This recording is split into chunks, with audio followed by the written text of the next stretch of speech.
Hey guys, it's ViewMasters Reactions, and we're back with more Vox Machina content. I woke up this morning, I was editing up the Your Turn to Roll videos, and this dropped. I feel like it is brand new. Either it is just, for some reason, trending in my feed, or it came out like an hour or two ago. Entertainment has done an interview with the entire cast of The Legend of Vox Machina coming out in 2.5 days. I saw someone post in the last video that I posted in the comments that it dropped at noon today. I don't know if people are teasing me in the comments and making me think it dropped, but I don't see anywhere it's saying that it came out today at noon. That's the earliest I've seen somebody say it's dropped. I've also seen a lot of people saying Thursday at 7 p.m. my time, because that's midnight British time, Britain time, something like that. I'm sorry if I'm saying it wrong. I never been out of the United States. I know nothing about geographical times and stuff like that. All I know is the time in California and the time in Vegas, because I gamble and I watch a lot of sports, and LA has a lot of good sports teams. That's all I know. But whether or not that's out, I'll find out after this. This is about 10 minutes long. By the time I edit it up and everything to you guys, probably be an hour or two later. So by then I should have an answer as to whether or not it did drop today at noon. The only thing I can think of is that it dropped today at noon for the people that were Kickstarter backers. From what I've been reading throughout all the comments, and I've been reading most of them, if not all of them, I see people saying that if you were a Kickstarter backer at a certain tier, you were given an email that gives you early access to the first 2 episodes, maybe the first 3. Regardless, you get early access is what I'm told. But I also don't know anybody that has gotten that early access, except for a few reactors on YouTube who have already put up full reviews. So I said in the last video, I'm just curious who has the ability to see these, who has seen these, and how are you getting them? Is it through this email from Amazon, stuff like that? I'm just curious. I'm sorry you can't see the last layer of Chuck Norris. The best ones are on the bottom, but I apologize that my shirt doesn't show you. Look, see, I'll show you them real quick, but the best ones are on the bottom. I was reading the comments of this video, and people were saying by far the best interview done with the cast of Vox Machina. So we're just going to jump in. We'll talk more after. You guys want to see more of what I do, full unedited reactions, all the shows on the channel, seasons ahead of what you're seeing, and hundreds of exclusives. There's a Patreon link at the end. I have done dozens of Vox Machina videos, but every one of my Vox Machina videos is on YouTube. So there's probably very little right now of Vox Machina that you can't see on YouTube for free. When the episodes start dropping, I have to edit them up, and then you'll have full episodes on Patreon only. I'll edit them up for YouTube and you'll see snippets, but for fair use, I have to chop them down very short, like 5-8 minutes tops. So like I said, Patreon link at the end if you're interested in full episodes, and if not, here we go, guys. This is the Critical Role team talks the making of The Legend of Vox Machina with Entertainment Weekly. After that first night, we all knew that it was definitely going to lead to an animated series. Well, after that first, after that very first night, guys, we made it. Sam's face, it looks like he's never upset. I mean, they've called him out before. Like, I saw his teeth when they did the Spooktacular. Playing together, it was very much sort of like an underground wink and a whisper handshake sort of thing. Like, you would meet people at sessions and they kind of approach you afterwards and be like, so I hear your role play, right? Like, and it was like it's a secretive club, fight club. I remember fight club of D&D. Matt Mercer at a mocap session once and being like, "You play Dungeons and Dragons, right?" He was like, "Yeah, yeah, yeah." And I'm like, "Tell me more about these RPGs, man. What is it all about?" And just those little conversations. So Matt Mercer introduced him together for a game. Very nice. Like gravity. Some of us Trinket was in behind him more, or knew each other better more than others. But I know personally, I gotta remember hadn't met Ashley Johnson yet until she decided to. I do know. You guys told me. Married to Matt. That first time, so it was like, oh hey, God. what's up? Yeah. Travis married to Laura. That was intense. Coming to Matt and Marisha's growing apartment, pains sort of blows my mind. Some people, little tiny girl jumping into she wasn't that a game where people are talking in accents, and I was like, oh my God, this is so strange, and I think I love it. Wow. I have to kill this a little. It was amazing how quickly it became narratively compelling, and even at that point was less of a conversation about range modifiers on crossbows. I think it sounds crazy.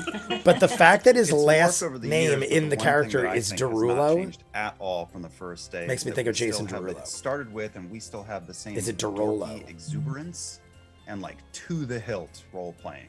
I think a lot of it has to do with the fact that there was a historical kind of a misunderstanding of what role-playing games were because of like the Satanic Panic and just a general misunderstanding. The that this was Satanic Panic? What is not a that? thing that most people could enjoy or was approachable. Like it's That's part of the reason we started cultish? even doing our thing online is we kind of wanted to show people and give permission to be like, oh, this is something that me and my friends can do and it looks like a lot of fun. And feeling like it isn't going to be a scarlet letter on their chest to admit that they rolled dice. I with their never heard that friends. term. I feel like I couldn't stop talking Satanic about Panic. it. Even our home games, I was telling everybody, I was like, this is the greatest thing ever. How is everybody not playing Dungeons and Dragons? I Greatest. kind of get it now. What's funny to me though is I knew about this since I was a kid. I've had friends that have done it for decades, never joined. I'm sorry, who the are you? Vox Machina, we up. Let's go! I love how the music kicks in and everything. It's so well done. I can't imagine it would be not amazing. Them for such a task. Our reputation is less than stellar. If killing for gold isn't getting us anywhere, maybe I can't help but think there's going to be a perverted comment about that. I'll say I was one of the. There were a couple of us at the table who had played the game before, and I'd played a lot through high school. I literally pulled up an old outline for the sort of. The quality is scripts that great. everybody who I listens hate when to it's Steve Zoom eventually calls write, and it, everyone's has a static dozen and of these shitty. sitting there. I'm like, well, I'm never making this, and I was just like, this is going to be a lot of fun. You know, we created the characters on a lark as just this fun thing, but as you live and breathe them for 10 years, you find out so many things about them. All these people You know, we didn't think about in look the first like game. happy All of that backstory fantasy and the people. character traits, They don't everything, ever those look come upset. out I as can't you're imagine playing. them upset. And I think that's the fun thing about it is you get to discover the characters. And nobody else gets to tell you you're wrong. Nobody else is giving you that input. It's coming from you. It's such a cool experience. You know, They're the so great thing bubbly about too. these It like games makes is you that want so to much love of the story everything they can be say. Informed by some of the stats, and I rolled a Even him, an he's the most intelligence of rough. 6, which meant that he And he's couldn't got read, charisma. and that was all that I needed to know about Grog going forward. Was that he was just a Dumb. rage-bound muscle machine that is easily confused, and you know. It was nice actually getting in with the other characters because I figured someone that was so I'll talk after. intimidating as he is, it would be nice if he liked shiny things and cute things and was very protective as well and was like a big brother figure. So there's that dichotomy between the two sides of his coin. I didn't really know what it all entailed. I know in this outside of they're supposed to be seeing buddies, my like brother him, play with his Grog, and her. friends, which it seemed like a lot of math whenever they were playing. Like they weren't as as RP heavy, and so sitting down at the table. See, that's the I mean, you people sit down I at the used to know table that with play, Laura but Bailey, 20 years ago. And the second we start the game, and she's like, "Hi, okay, I'm gonna get in there." I was like, "Oh shit!" See, yeah, no one did that Just, kind of like, thing that rolling when I dice, watched. like, No we're one did acting. voices and stuff. And you know, through the course of playing this game, it becomes addictive in a weird way because it's Maybe that's why it improv, never drew me and in. I need it's the a way voices and for, stuff. I mean, this sounds so cheesy, but us as actors to be able to have sort of theater of the mind with all of each other and just play and imagine. Key. And, Like I do that. I do voices and it's stuff. changed my life. in I the don't biggest care. way, and I'm so grateful that I sat down at that table. I'm gonna Yeah, think of I'm a kind of in the character same that boat I'd as be. Ashley. Druid was one of the last classes left, and I couldn't decide. There were all these like subclasses between air and water and fire and all the elements, and I was like, well, I can't pick one, so my thing will be I'm on a quest to catch them all. I'm gonna be all of them Pokemon. eventually. Gonna catch them all. And that was it. As everyone else has said, now when we make characters in our current campaigns, we're like thinking about it for months. Yeah, like Pages and I pages mean, of because it matters. backstory. Yes, just Yeah. what do I want out of this character? And I'm then it told was that like, your numbers are based on you your want a initial beer? Just roll rolls. some dice. But it was great because it really allowed for the world that Matt created to affect and inform our characters on this really grand way, just like real life. And it was just supposed to be us around and laughing around a table for one night, so it really didn't matter. But we've spent a decade with these. I saw characters Kith first and around Kin. the I've table, seen and that then before. with The Legend of Vox Machina and with all the other places that we're bringing them to light. You spend that much time imagining a character. It's more nuanced in our minds collectively, and now a lot of minds, than any role I've ever been attached to in anything I've ever done. And it's been like that for like half a decade now. I was gonna say half a decade. More than that, probably. Happy accident. And if I may, in the process, finding out a lot about ourselves as we went. He looks like he's crying, laughing. These characters are now so much a part of us. Is he getting teared up, or was he It'd be wild hysterically to see laughing? These things that we just kind of crapped out. The in only night, time you'll now, ever see me cry they are the stars is if of I the laugh show. till I cry. I usually never cry out of pretty cool. sadness. Just, I don't know. I lack emotions for sadness. I suggest we run right now. We fucked. This is all the intro. We've seen this. The hands thing has me so interested. Like the Part of it is like we all grew up being huge animation and cartoon fans, which probably led to us wanting to be in the voiceover business, either indirectly or directly, and which also led us to being friends, which also I mean, led it us looks to awesome. And like I being said, the that's show, the kind of which thing, also led like, us back to cartoons. Like I feel like you it- could just it go really, like nuts Marcia and said, it is not really give a full shit. Circle. We started as fans and became friends, and now are making the things that we hope will make other new fans. For all the stories we played at home, which nobody's Hi, seen, thank we you. wanted to touch on some of that, of course, but the Briarwood arc with Whitestone for all of us was really the first time in a campaign that the themes got darker, where things got really serious, and where there were, beyond the early adventurer stakes of like, go fight this monster and help these people in this, small little hamlet that have a rat problem, the things you think about in fantasy games and such. The Briarwoods was definitely one of those stories where the drama, the stakes, and I sometimes the see player another buy-in in the person, narrative like a bald guy really that kinda was like hit a whole wizard new or level. something. And it became a favorite of ours. It became a favorite of our community who were watching our stream. And so when it came to the opportunity to expand this series beyond just our initial hopeful attempt at like a 22-minute short, we're like, well, we have to jump into the Briarwood story. And I think I would add something that's really interesting about the Briarwood arc is that it sets up in success, and hopefully if we're able to make as many seasons of the show as we want, the entire story of Vox Machina. So it has. I wonder how many they first season, plan on second, or and any need. more that would follow after that. And I that's know really there's the two nice thing about planned adapting already. Our campaign is that we can and have sat back and put up the chalkboard and said like, okay, how can we do this smartly? How can we do this and improve it in certain ways, but also make it a clever foundation for everything that's to come after this? And Briarwoods were perfect for that. It's looking good.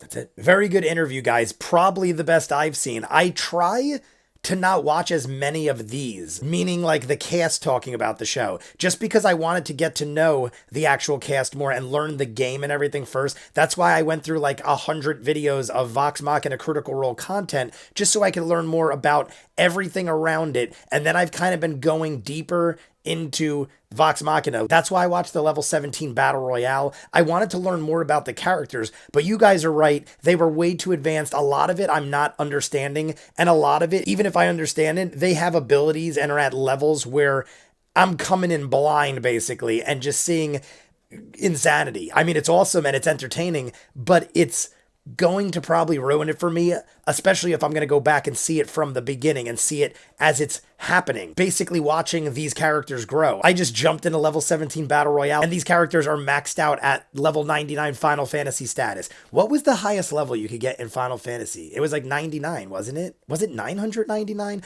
I'm thinking original, like Final Fantasy 3. I used to play that all the time. Maybe Final Fantasy 7.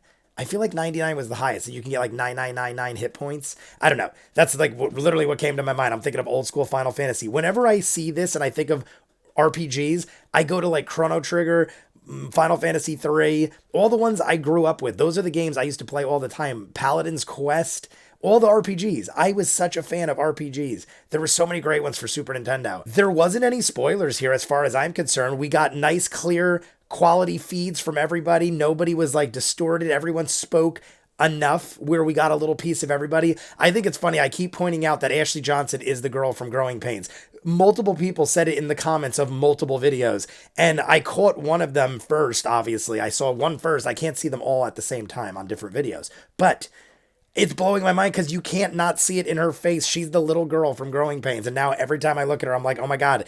It's like, how did I not know that? Because I can't unsee it now. And that to me is probably the most surprising thing, because the rest of them I honestly don't think I've ever seen before. I probably heard a lot of their voices. We went over this. There's a video I watched that goes down the roster of a lot of the content they've done, the voiceovers they've done for different video games, anime, stuff like that. So I'm well versed in what they've done for the most part. A lot of you said that's not even near the amount of things they've done. That was just like a small little taste of it. Either way, I kind of want to at some point dive deeper into that. I think somebody said Geek and Sundry did something on them that dives deeper into the characters. I got to look more into that because I got a nice base for each person and I wouldn't mind diving deeper. There's that other show that Amanda Peterson recommended. I mentioned her in one of the last videos. It's called Between the Sheets, that does a deeper dive into characters, like not characters, does a deeper dive into the actors doing the characters. I believe Amanda said it was Marisha and Sam and maybe everybody, but I think Marisha and Sam were the better ones or something. I could be totally making that up in my mind because I read so many comments. I try to just grasp any knowledge I can and remember and pray that it's right. I don't write down cue cards or anything. I never write down notes. Maybe that's a downfall of mine, but I like to go off the cuff. I like to just sit down and ramble. I don't like to go off a script, and I try to just remember the names of the people that recommended things and do little shout outs and speak my mind. This was great. We get a little taste. Entertainment Weekly, very good interview.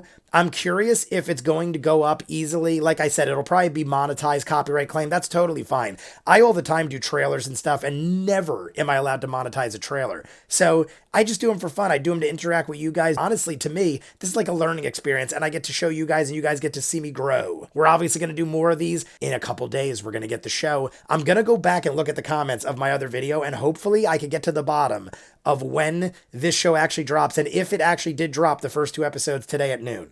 You guys want to be way ahead, full on edited reactions, all the shows on the channel, seasons ahead of what you're seeing, and hundreds of exclusives only on Patreon. Check the link in front of me. If not, comments down below, like and subscribe, and I'll see you guys on the next one.